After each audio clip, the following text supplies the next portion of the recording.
माधव कुंज विहारी गोपीजन वल्लभ गिरिवरधारी।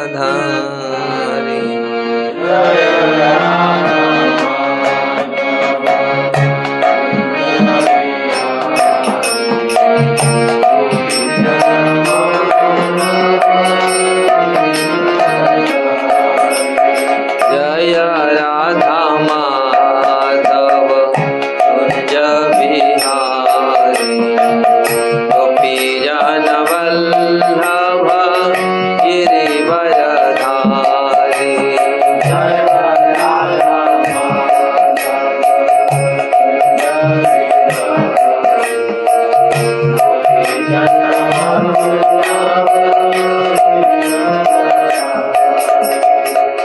यशोदानंदन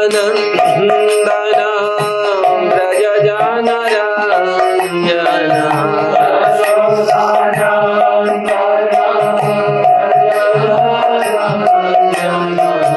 यशोदानंदन व्रज जन रंजन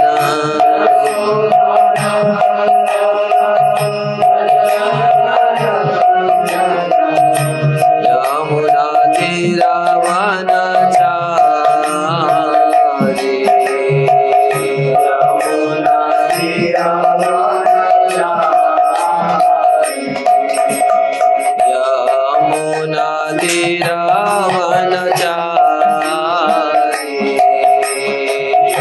यमुना तीरावनचारी।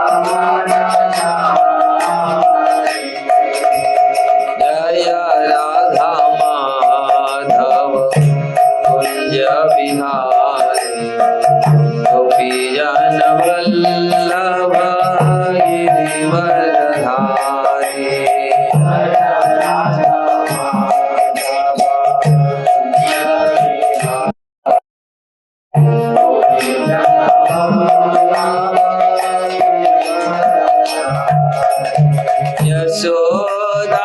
यशोदानंदन व्रज जन रंजन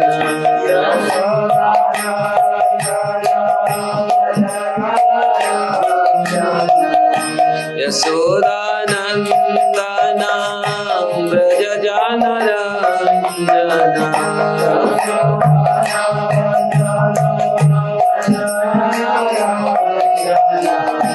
यमुना तीरावनचारी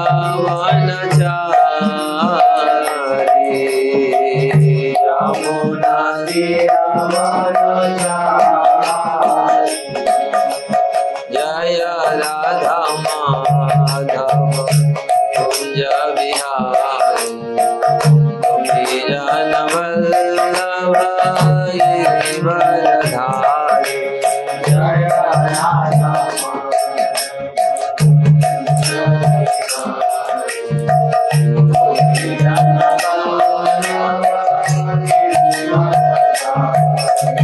हरे Krishna Krishna Krishna Hare Hare Hare Ram Ram Ram Hare Hare. Hare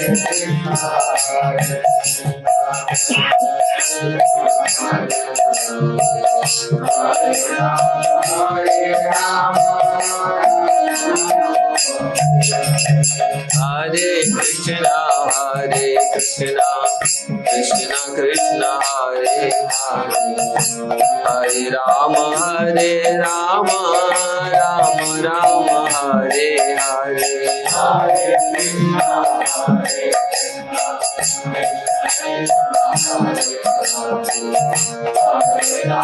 Hare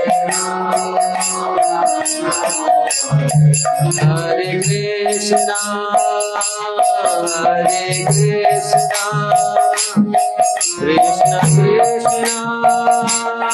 Hare Hare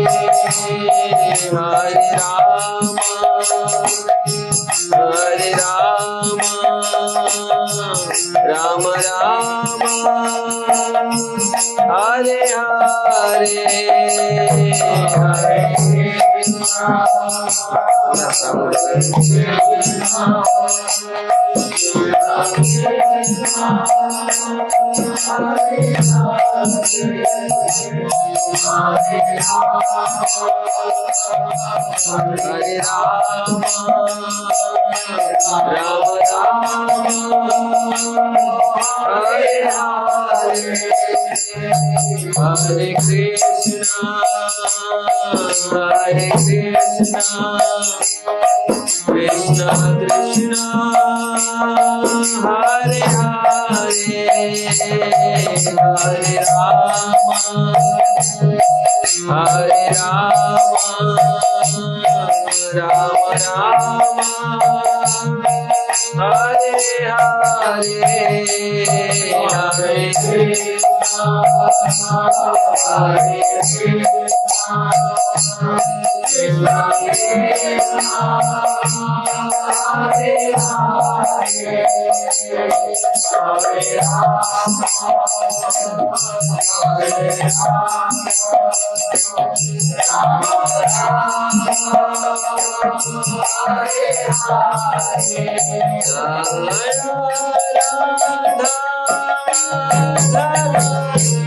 Radha Madhav Radhe Jaya Radha Madhav Radha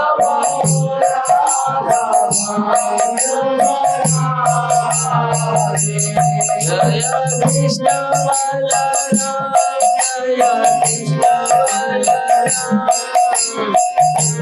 Krishna Balaram Jaya Krishna Balaram Jaya Krishna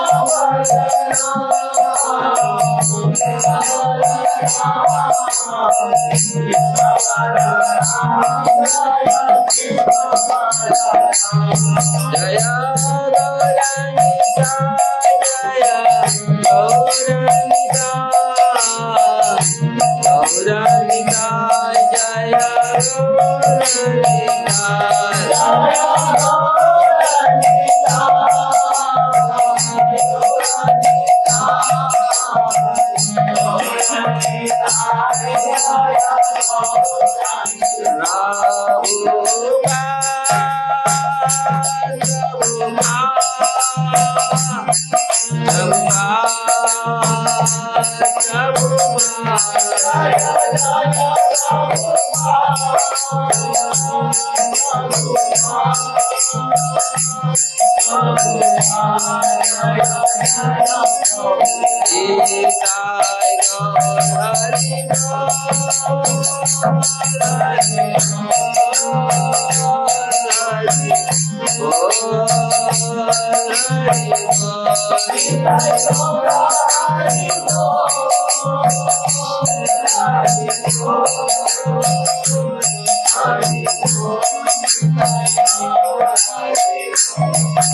Shri Radha Madhav की जय, श्री कृष्ण बलराम की जय, श्री गौर निताय की जय, गिरिराज गोवर्धन की जय, ग्रंथराज श्रीमद् भागवतम की जय, श्रील प्रभुपाद की जय। गौर ओम नमो भगवते वासुदेवाय। ओम नमो भगवते वासुदेवाय। ओम नमो भगवते वासुदेवाय। ओम नमो भगवते वासुदेवाय। ओम नमो भगवते वासुदेवाय। ओम नमो भगवते वासुदेवाय। नारायण नमस्कृत्य नारायणं नमस्कृत्य नरं चैव नरोत्तमं देवीं सरस्वतीं व्यास ततो जयमुदीरये। नष्टप्रायेषु अभद्रेषु नित्यं भागवत सेवया भगवते उत्तम श्लोके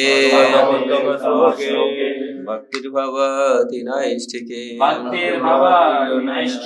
मुखं करोति वाचालं पङ्गुलं लङ्घयते गिरियत्कृपास्तमहं वन्दे श्रीगुरुदिनतारिणं श्रीपरमानन्दमाधवम् सर्वशास्त्राधिपीयूषं सर्ववेदैकसत्फलं सर्वसिद्धान्तरत्नाढ्य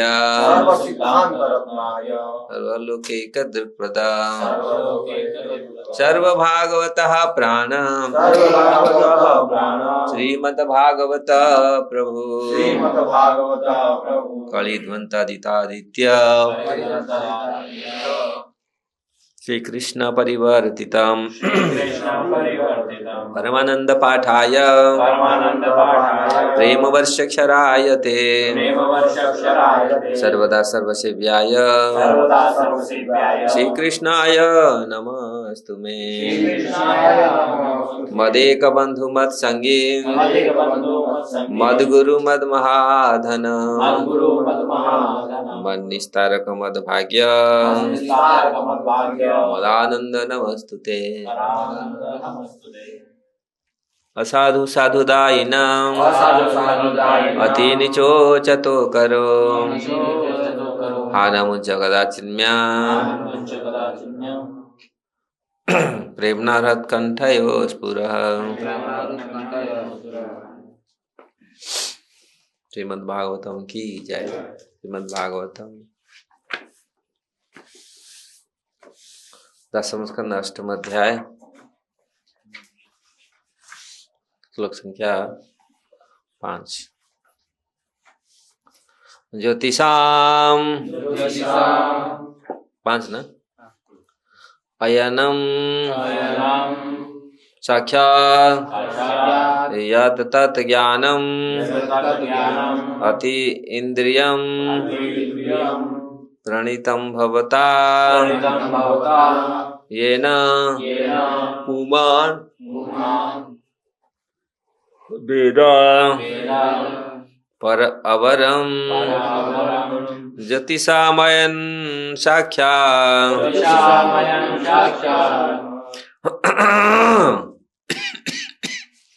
यत् तत् ज्ञान अतीन्द्रियं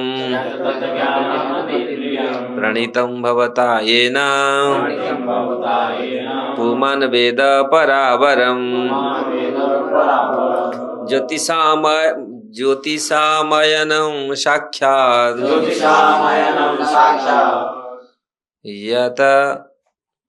यत् तत् ज्ञानमतीन्द्रियं प्रणीतं भवता येन पुमान् वेद परावरम् ज्योतिषामयनं साक्षात् तत् यत् ज्ञानम् अतीन्द्रियं प्रणीतं भवता येन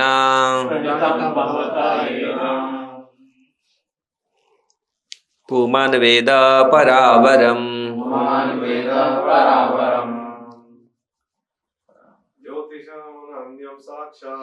ज्योतिषां साक्षात् यत् ज्ञानम् अतीन्द्रियं प्रणीतं भवता येन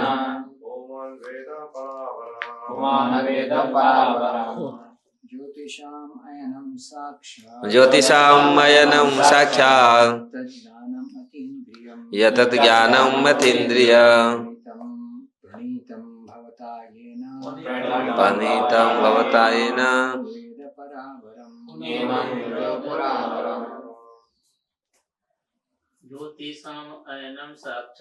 ज्योतिषामयनं साक्षात् यत् ज्ञानम् अतीन्द्रियं प्रणीतं भवता येन पुमान् वेद परावरम् यत् तत् ज्ञानम् अतीन्द्रियं प्रणीतं भवता येन पुमान् वेद परम् अवया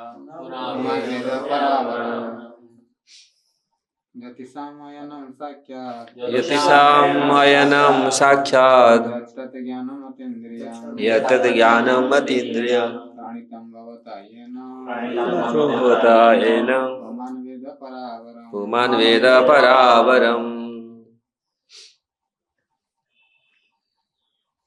कृष्ण ज्योतिषामयनं साक्षात् ज्योतिषामयनं साक्षात् तत्तद् ज्ञानम् अतीन्द्रियम् यत्तत् ज्ञानम् अतीन्द्रियम् प्रणीतं भवता येन प्रणीतं भवता येन वेद परावरम् पुनः पुमान् वेद परावरम्। ज्योतिषाम ज्योतिष ज्ञान मानव समाज में संस्कृति के अन्य पक्षों के साथ साथ ज्योतिष ज्ञान भी आवश्यक है।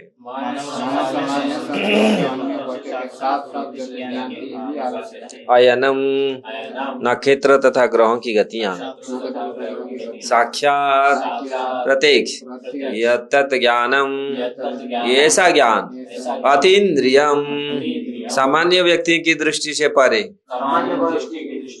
प्रणीतम भवता आपके द्वारा रचित ज्ञान का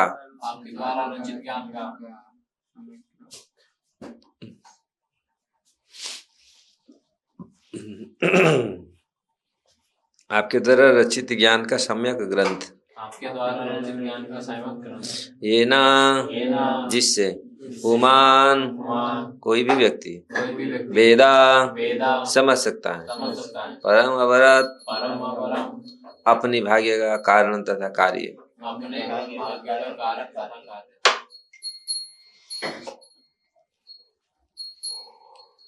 इस श्लोक के अनुवाद तात्पर्य श्रील प्रभुपाद की जय। हे संत पुरुष आपने ज्योतिष ज्ञान को संकलित किया है जिससे कोई भी मनुष्य अदृश्य भूत और वर्तमान बातों को समझ सकता है। इस ज्ञान के बल पर कोई भी मनुष्य यह समझ सकता है कि पिछले जीवन में उसने क्या किया, वर्तमान जीवन पर उनका कैसा प्रभाव पड़ेगा। आप इसे जानते हैं।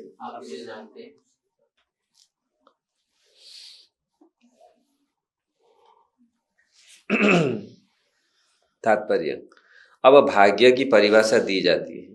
ऐसे बुद्धिहीन व्यक्ति जो जीवन का अर्थ नहीं समझते वे पशुतुल्य हैं। पशु न तो जीवन के भूत वर्तमान तथा भविष्य को जानता है न ही इसे समझ सकते हैं, किंतु धीर मनुष्य इसे समझ सकता है। इसलिए जैसा कि भगवद गीता में कहा गया है धीरस्तत्र न मुह्यते। धीर व्यक्ति मोहित नहीं होता। सच्चाई तो यह है कि जीवन शाश्वत है और फिर भी इस भौतिक जगत में मनुष्यों का एक शरीर बदल कर दूसरा शरीर धारण करना पड़ता है। इस युग में तो मूर्ख लोग इस सच्चाई को भी नहीं समझ पाते। कृष्ण कहते भगत देहिनोस्मिन् यथा देहे कौमारम यौवनम जरा तथा देहांतर प्राप्ति धीरस्तत्र न मुह्यते। जिस तरह देहधारी आत्मा इस शरीर में निरंतर बालपन से युवावस्था और फिर वृद्धावस्था से होकर गुजरता है, और उसी तरह मृत्यु के समय आत्मा दूसरे शरीर में चला जाता है। जो स्वरूप सिद्ध है वह ऐसे परिवर्तन से मोहग्रस्त नहीं होता। परम अधिकारी कृष्ण कहते हैं कि शरीर परिवर्तनशील है और जो ही शरीर बदलता है मनुष्य के सारे कार्यक्रम भी बदल जाते हैं। आज मैं एक मनुष्य में है या कोई महान व्यक्ति हूँ, किंतु प्रकृति के नियम में थोड़े से भी परिवर्तन से मुझे भिन्न प्रकार का शरीर स्वीकार करना होगा। आज मैं मनुष्य हूँ किंतु काल में कुत्ता बन सकता हूँ, और इस तरह जीवन में मैंने जो भी कार्य किए होंगे वे सब विफल हो जाएगा। इस सच्चाई को विरल ही समझ पाते हैं, किंतु जो धीर है वो इसे समझ सकते हैं। जो लोग इस भौतिक जगत के भौतिक भोगों के लिए आए हैं और उन्हें समझ लेना चाहिए कि क्योंकि उनका वर्तमान पद अब समाप्त होकर ही रहेगा, अतः उन्हें अपनी कर्म करने के प्रति सावधान रहना चाहिए। यही बात ऋषभदेव ने भी कही है। न साधु मन्ये यत आत्मनो अयम असन्नपि क्लेश आस देह। यद्यपि यह शरीर नश्वर है, किंतु जब तक हम जीवित रहते हैं तब तक कष्ट करना ही पड़ता है, चाहे जीवन अल्प हो या दीर्घ। हर एक को भौतिक जीवन के 3 ताप सहने ही होंगे। इसलिए धीर पुरुष को ज्योतिष में रुचि लेनी चाहिए।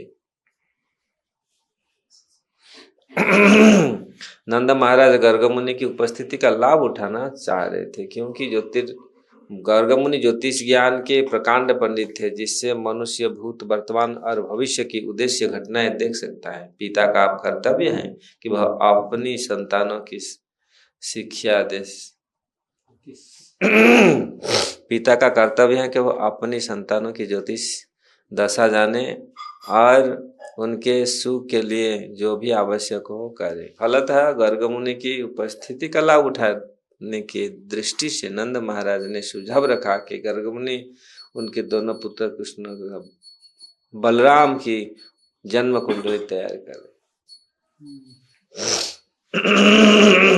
ओम ज्ञानम तिमिरान्धस्य ज्ञानाञ्जनं शलाकया चक्षुरुन्मिलितं येन तस्मै श्री गुरवे श्री चैतन्य मनोभीष्टं स्थापितं येन भूतले स्वयं रूप कदा मह्यं ददाति स्वपदान्तिकं। वन्देऽहं श्रीगुरु श्रीयुक्तपदकमलं श्रीगुरुवैष्णवांश्च श्रीरूपं सागरजातं सागर रघुनाथनीतं तं सजीवं साद्वैतं पारिजातं सावधूतं परिजनसहितं कृष्ण चैतन्य देवं श्री राधा कृष्ण पाद सगण ललिता श्री विशाखान्वितांश। हे कृष्ण करुणा सिंधु दीन बंधु जगतपते गोपेश गोपिका कांत राधा कांत नमस्तुते तप्त कांचन गौरांगी राधे वृंदावनेश्वरी वृषभानुसुते देवी पांचा कल्पतरुवेश कृपा सिंधुवेव च पतितानां पावनेभ्यो वैष्णवेभ्यो नमो नमः। जय श्री कृष्ण चैतन्य प्रभु नित्यानंद श्री अद्वैत गदाधर शिवासादि गौर भक्तवृंद। हरे कृष्ण कृष्ण कृष्ण हरे हरे, हरे राम राम राम हरे हरे।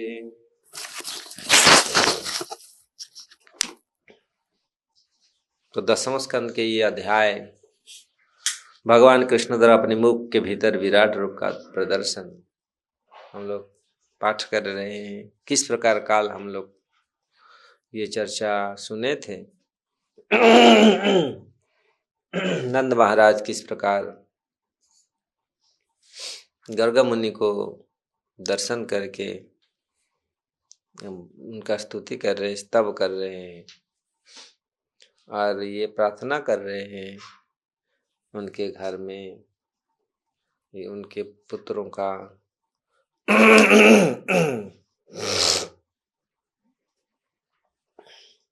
अभी अगले श्लोक में ये बताया जाएगा, लेकिन इस श्लोक में ये वर्णन आया है किस प्रकार नंद महाराज उनसे ज्योतिषाम आयनम साक्षात यत तत ज्ञानम मतीन्द्रियम प्रणीतम भवता येन पुमान वेद परावरम। हे संत पुरुष, अब ज्योतिष ज्ञान को संकलित किया है जिसे कोई भी मनुष्य अदृश्य भूत या वर्तमान बात को समझ सकता है। तो ज्योतिष शास्त्र के बारे में, क्योंकि गर्गाचार्य बहुत बड़े ज्योतिर्विद थे और उनको अच्छा तरह ये सब मालूम था, इसलिए वसुदेव जी के पुरोहित थे, यदुवंश के पुरोहित थे, तो इसलिए उनको भेजा यहाँ नामकरण करने के लिए। तो ये जो एस्ट्रोलॉजी वैदिक ज्योतिष शास्त्र है, ये भी वेदों का एक विभाग है। वेदों में अनेक प्रकार के बताया गया है, लेकिन ये जो ज्योतिष शास्त्र किस प्रकार प्रणीतम भवता ये न पुमान वेद परावरम। तो जिस प्रकार कोई भी मनुष्य भूत वर्तमान सब कार्यों को समझ सकता है, जान सकता है, जो ज्योतिर्विज्ञानी होते हैं। और प्रपल्ली उन्होंने इसको अध्ययन किए हैं, तो जान सकते हैं वास्तविक क्या होने वाला है, भूत वर्तमान का समझ सकते, जान सकते। इसीलिए अनेक ज्योतिर्विद हुए हैं, क्योंकि भगवान का तो ज्ञान सब भगवान से ही आती है। जितने सारे ज्ञान, ये भी ज्योतिर्शास्त्र, ज्योतिर्विज्ञान वेदों का एक पार्ट है।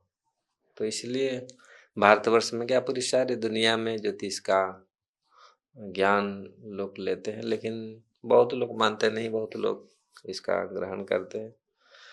इसमें तर्क वितर्क चलता रहता है। तो यहाँ गर्गाचार्य को देख करके नंद महाराज ने बोला, आप तो बहुत बड़ी, क्योंकि जो काल का गणना और भविष्य का निर्धारित करना, ये होने वाला, ये होने वाला, ये होने वाला, और पास्ट में जो हो गया है, तो ये सारे चीज काल के गणना, काल के हिसाब से जो परफेक्ट ज्योतिर्विधि है वो बता देते। ये बहुत बड़ा विज्ञान है ज्योतिर्विज्ञान। हमारे उड़ीसा में एक बहुत बड़े इसका लेखक हुए पठानी सामंत, जिन्होंने सिद्धांत दर्पण लिखा है पुस्तक, और भागवतम के हिसाब से वो बोलते थे सूर्य जिस प्रकार हम भागवत बोलता है सूर्य चलता है, पृथ्वी स्थिर है, वो चीज उन्होंने किया था। और आज से करीब 100-150 साल पहले जब ब्रिटिश ने शासन कर रहे थे भारत में, तो उस समय उन्होंने पूरी बहुत सारे तथ्य को उन्होंने उद्घाटन किया था।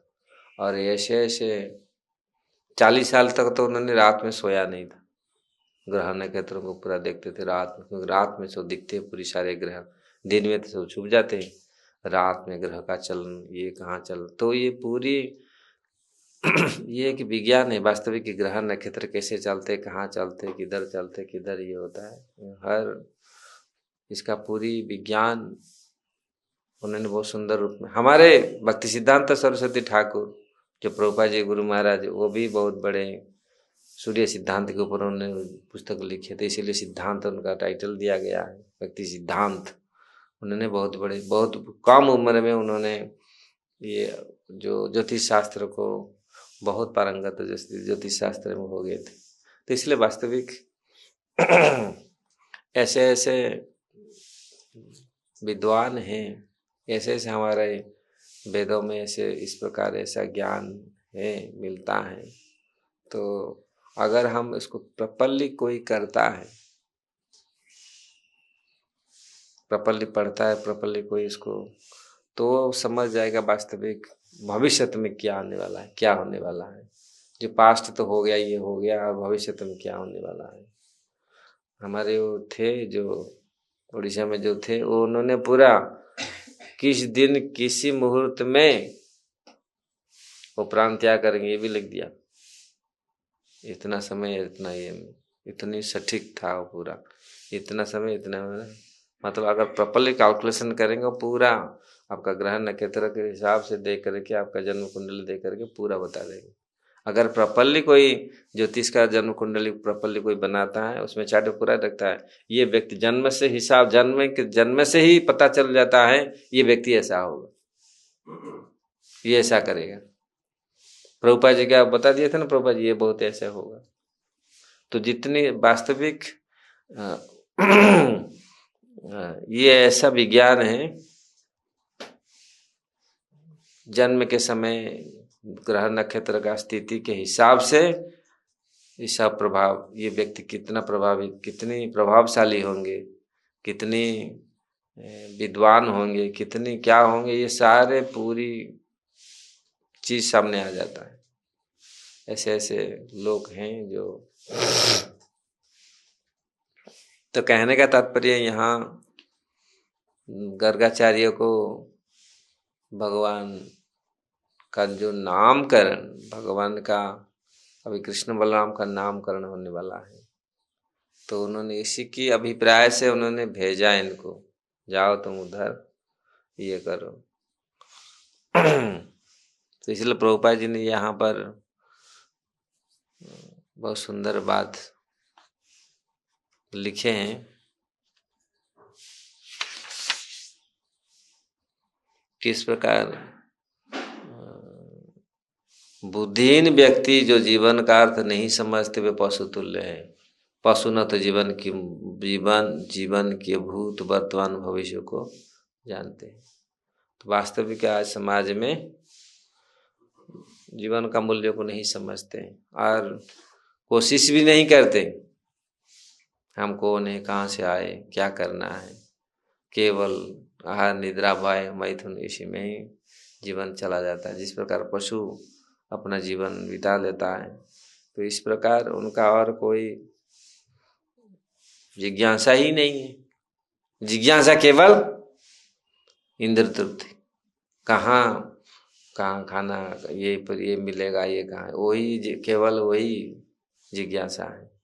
मैं कौन हूँ, कहाँ से आया हूँ, क्या करना है, मुझे क्यों दुख भोग रहा है, मैं क्यों इतना दुख में पड़ा हूँ, मैं चाहता नहीं दुख, सुख चाहता हूँ, आनंद चाहता हूँ, क्यों इसमें, फिर भी हम कैसे दुख में। तो ये मनुष्य का कर्तव्य है। मनुष्य अर्थार्थ ब्रह्म जिज्ञासाम, ब्रह्म जिज्ञासा करना चाहिए, ये ज्ञान। तो यहाँ प्रभुपाद जी ने बहुत सुंदर बात परपट में लिखते हैं। अगर व्यक्ति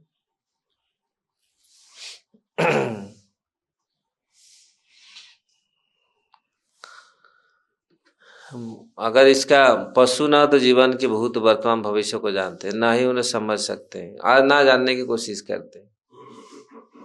बहुत लोग संसार में हैं कि भाई थोड़ा कुछ करो भविष्य के लिए। अरे भविष्य क्या है, कोई देखा है? भविष्य कोई देखा है? मतलब मर गया गया, इसलिए मरने से पहले सब काम कंप्लीट कर लो, खा पी के सब जीवन को भोग करो। लेकिन एक ही जीवन नहीं, जीवन के बाद, मृत्यु के बाद फिर भी जन्म होता है। जीवात्मा मरता नहीं, जीवात्मा फिर जन्म ग्रहण करता है। इसीलिए ये बहुत बड़ा विज्ञान हमारे शास्त्र में वर्णन किया गया है। दूसरी धर्म ये में तो इनको ये बताते नहीं, इनको तो कोई है नहीं उनका। ये बस ये जन्म है, ये शरीर है, इसको जितना हो सके उसको भोग कर इंद्र तृप्ति करो, जितना हो सके सुख में रहो। इसलिए इसी के पीछे पूरा लोग लगे रहते, जितना ध्यान नहीं देते। आगे जीवन है, आगे भी हमारा जीवन है। तो ये पहला पाठ है आध्यात्मिक विज्ञान का। जीवात्मा कभी मरता नहीं, जीवात्मा मरने के बाद फिर जन्म लेता है। देहिनोस्मिन् प्रभुपाद लिखे, देहिनोस्मिन् यथा देहे कौवारम जन्म न जरा तथा देहांतर प्राप्ति धीरस्तत्र न मुह्यति। ये पूरा मृत्यु हर समय चल रहा है। शरीर में छोटा था, वो छोटा वयस चला गया, वो छोटापन बचपन तो खत्म हो गया ना, मर गया ना बचपन, बूढ़ा अभी जवान हो गया, जवान भी युवक भी खत्म हो जाएगा, फिर बुढ़ापा आ जाएगा। अब बुढ़ापा खत्म मतलब शरीर खत्म, फिर वो नया शरीर लेगा। तथा देहांतर प्राप्ति धीरे धीरे व्यक्ति इसमें मोहित नहीं होता, वो चलता। लेकिन जो धीर नहीं है, धीर गंभीर नहीं है, तो फिर मोहित होते हैं। इसी प्रकार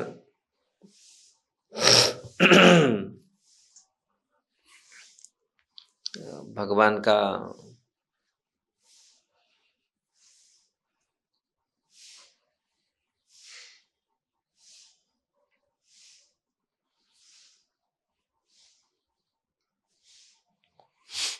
पापा जी लिखते हैं, वास्तविक अगर कोई ये चीज को समझता है, ये आज ये शरीर में धारण किया हूँ, काल फिर कुछ अलग शरीर धारण करना पड़ेगा, कोई गारंटी नहीं है। इसलिए इसको जो प्रयत्न करता है इसके लिए, आज मैं मनुष्य हूँ, काल कुत्ता हो जाऊंगा, क्या क्या क्या क्या होना पड़ेगा, कोई ठीक नहीं। अगर इस चीज को कोई सावधान से पालन करता है और इस सच्चाइयों को जो समझता है, कोई ये सत्य को समझता है, कोई अवगत होता है, नहीं ये इस प्रकार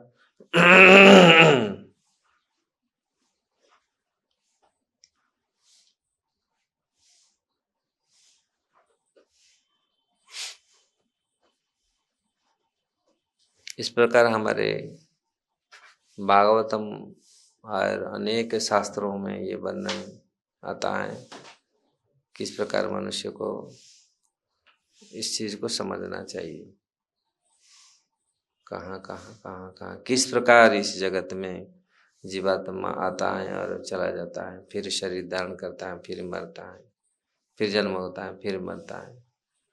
ये कर्म, ये जो चक्र है, जन्म मृत्यु का जो चक्र है, उसको समझना चाहिए। और इसको कोई समझ लिया तो फिर उसके सावधानी से कर्म करना चाहिए। वही, क्योंकि कर्म के हिसाब से जीवात्मा किस प्रकार अनेक अनेक जोनियों में भटकता है। तो एस्ट्रोलॉजी में बहुत सारे चीज लिखा गया है, भविष्य का और जो अतीत हो गया है, भविष्य क्या होने वाला है, जो अतीत था अतीत में क्या हुआ था, इसलिए तुमको ये शरीर क्यों मिला, कारण क्या है, वो कैलकुलेशन करके बताते बहुत। तो ये क्या, क्यों तुम क्या था और कैसे आया, पूर्व जन्म में क्या था, ये भी पूरी वर्णन करके वो बताते हैं पूरी। तो भूत वर्तमान भविष्य का पूरा यहाँ जो ज्ञान वेदों में वर्णन किया गया है। और कुछ कुछ आचार्य लोग ये पारंगत होते हैं, कुछ बोल देते थे। ये विद्या है कि इस प्रकार ये साइंस है कि कितनी पुराना है और ये भगवान से ही आया है। ये ज्ञान कैसे कैसे व्यक्ति ऐसे शरीर ऐसा इस प्रकार दिखता है, ऐसे आता है, ऐसे परिवार में आता है, तो इसका पूरी रहस्य वर्णन है। इसलिए नंद महाराज ने बोला आप तो बहुत बड़े विद्वान हैं और आप तो जानते हैं पूरी भूत वर्तमान भविष्य को जानते हैं आप पूरा, इसी पूरा शास्त्र में पूरा अवगत हैं। प्रणतम भवता ये न पुमान वेद बर परावरम। हे संत पुरुष, आपने ज्योतिष ज्ञान को संकलन किए हैं जिससे कोई भी मनुष्य अदृश्य भूत और वर्तमान बातों को समझ सकता है। इस ज्ञान के बल पर कोई भी मनुष्य यह समझ सकता है कि पिछले जीवन में उसने किया वर्तमान जीवन पर उसका कैसा प्रभाव पड़ेगा, आप इससे जानते हैं। इस चीज को अगर कोई थोड़ा सा समझ लेता है, मुझे क्यों यहाँ पर ऐसे जन्म मिला है, अगले जन्म में क्या किया था, तो इससे वो फिर प्रयत्न करेगा, थोड़ा सावधानी होगा। नहीं है बस आ गया, अब तो फिर अभी तो इस प्रकार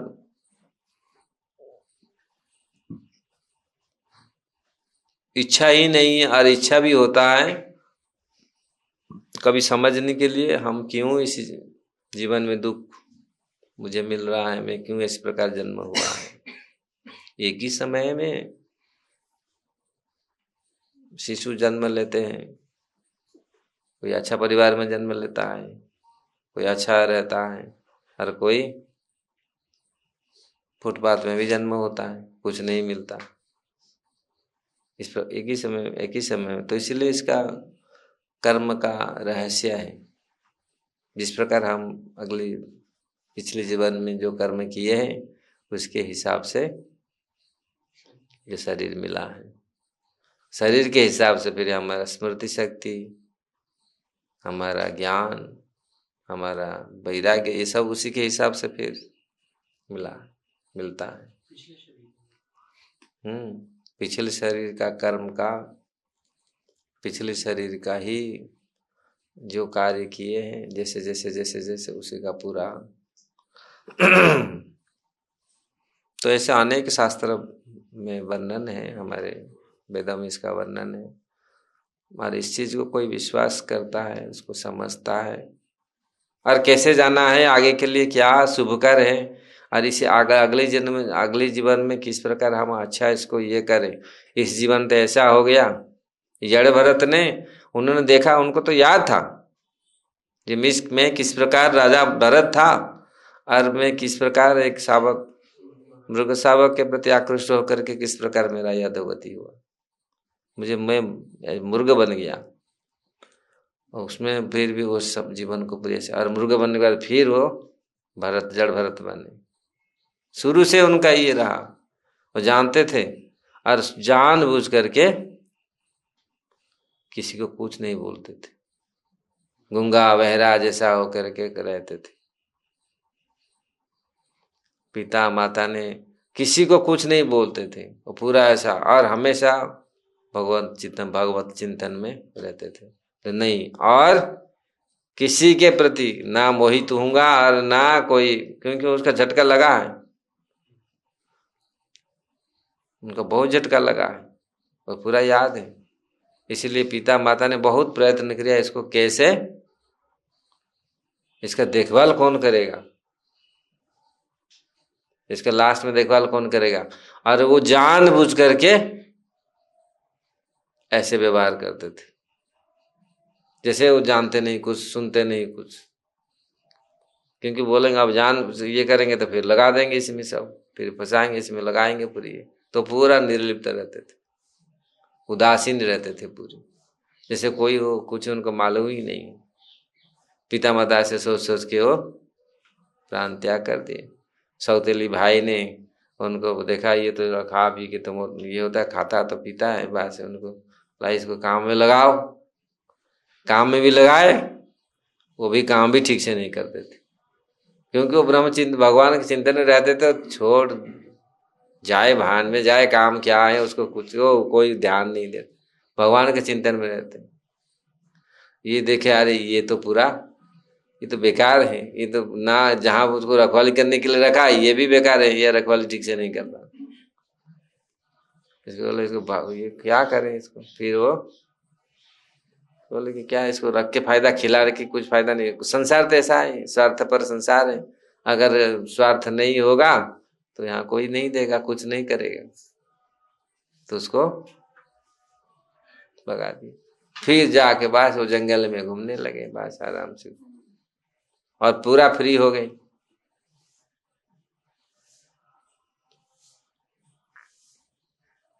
अब पूरा उसे देखते, लेकिन भगवत चिंतन में इतनी वो पारंगत थे, भगवत चिंतन में इतना पारंगत थे, और शरीर से ऐसा तेज उनको निकलता था, तो स्नान फान कुछ नहीं करते थे, पूरा ऐसा 24 घंटा पूरी भगवत चिंतन में रहते थे। धूल दूसरा ऐसा पूरा बाल पूरा सब पूरा।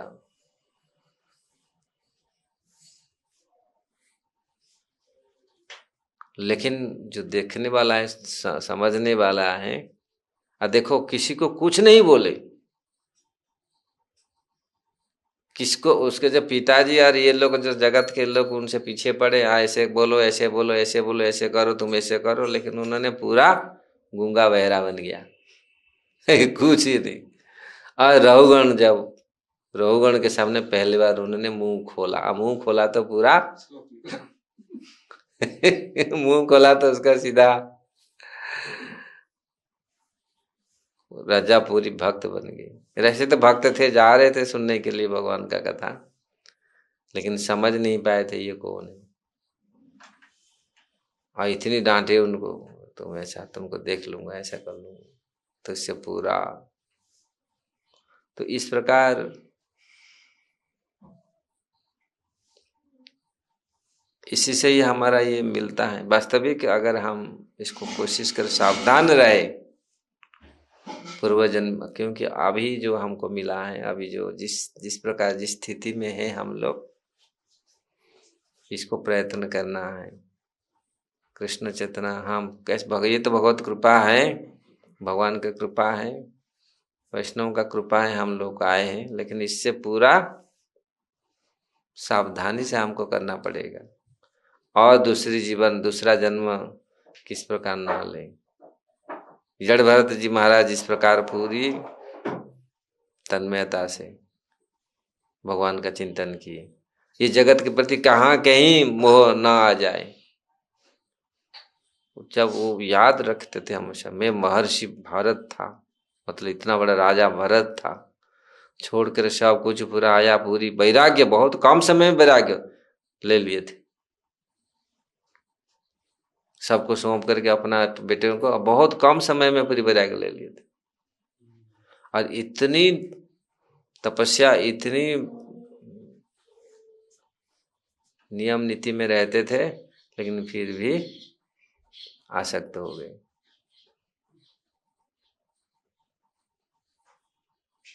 तो इस प्रकार यहाँ नंद महाराज बोल रहे हैं, आप भूत वर्तमान भविष्य सब कुछ आप जानते हैं, तो इसलिए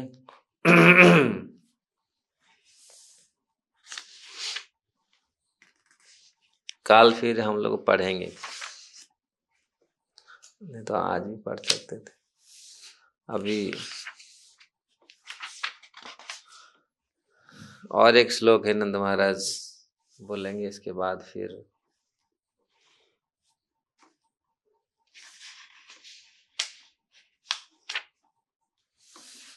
गर्गाचार्य बोलेंगे, फिर नामकरण करेंगे। तो टाइम हो रहा है, आज यहीं पे रखेंगे। इसमें बहुत सारे कमेंट्री हैं, जीवो स्वामियों का, विश्वनाथ चक्रवर्ती ठाकुर का कमेंट्री इसके ऊपर है, बहुत सारे कमेंट्री है। काल इसको अच्छा से ये करेंगे।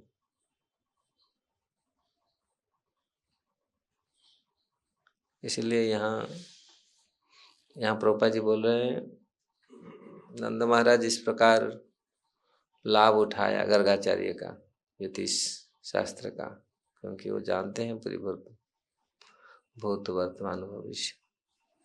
लोगों को बता दिया जाता है, भाई तुम्हारा ये भविष्य ये बहुत, लेकिन बोलने पर फिर भी हम लोग सतर्क नहीं होते, है ना। ये इसी जीवन से पता चलता है हम लोग क्या, लेकिन अगले जीवन हम इसको कैसे करें। इसी जीवन में तो करेंगे तो अगले जीवन होगा अच्छा। तो अगर हम इस जीवन को करेंगे नहीं, मन स्थिर करके भगवान का भजन नहीं करेंगे, तो फिर कैसे होगा। हमारा व्यवहार हम छोड़ेंगे नहीं, वही पूर्व व्यवहार ऐसे करते रहेंगे। वैष्णवचित व्यवहार, वैष्णव नहीं बनेंगे। वैष्णव बनेंगे तो वैष्णवचित व्यवहार भी करेंगे, नहीं तो ऐसा ही व्यवहार पशु व्यवहार जैसा है। पशु व्यवहार समझ रहा है ना, जैसे प्रकार एक दूसरे से लड़ते झगड़ते मारते हैं, तो ये जो लगता है ये पूरा पशु व्यवहार है। अब थोड़ा सा बोलने से रिएक्ट करते, कितने खराब करे, है ना। तो इससे पता चलता है हम कैसे, हम वैष्णव हैं, वैष्णव का व्यवहार कैसा होना चाहिए, मन कैसे भगवान में रहना चाहिए। अगर ऐसे रिएक्ट करेंगे तो फिर इसी जीवन में कैसे फिर हम जाएंगे।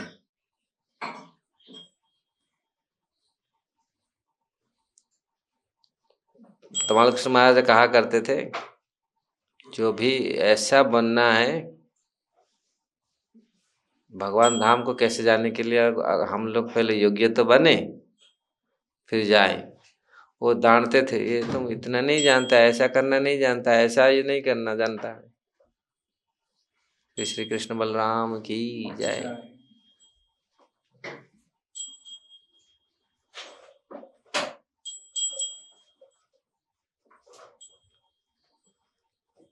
यहाँ एक्चुअली ये परीक्षा है, यहीं से हमको ट्रेनिंग लेना है शरीर को यहीं से सिद्ध करना है। तो गोसाई बोलते हैं इसी शरीर से, इस शरीर से ही साधना करके सिद्धि प्राप्त करना है। यहीं से ये है, इसी शरीर से हम सिद्धि को, आप सोचे नहीं नहीं ये नहीं होगा, मरने के बाद तो पहुंच जाऊंगा उधर, नहीं, इसी शरीर से पहले सिद्धि प्राप्त करना पड़ेगा। इसी शरीर को सिद्धि भी पहले इसी शरीर को ही सिद्ध करना पड़ेगा, तब फिर शरीर छूटने के बाद भगवत धाम जा सकते हैं। अगर हम अपने आचरणों को हम चेंज नहीं करेंगे, भावनाओं को चेंज नहीं करेंगे, श्री कृष्ण चेतना में पूर्ण रूप में नहीं आएंगे, शरणागत नहीं होंगे, फिर कैसे भगवत धाम जाएंगे? खाली बोलने से हो जाएगा? इस शरीर को सिद्ध करना पड़ेगा। और रूप गोस्वामी भक्ति रसामृत सिंधु में श्लोक बोले हैं इस चीज, याद नहीं आ रहा है, बहुत दिन पहले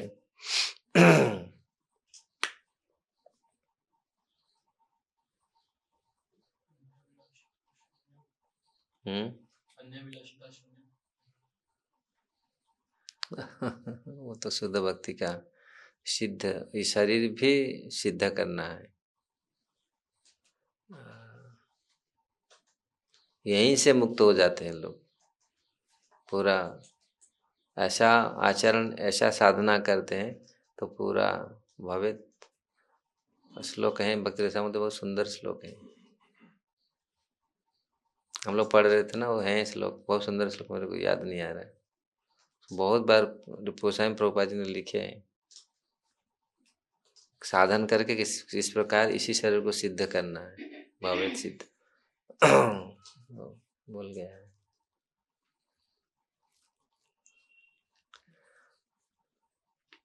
हरे कृष्णा। किसका कोई प्रश्न है?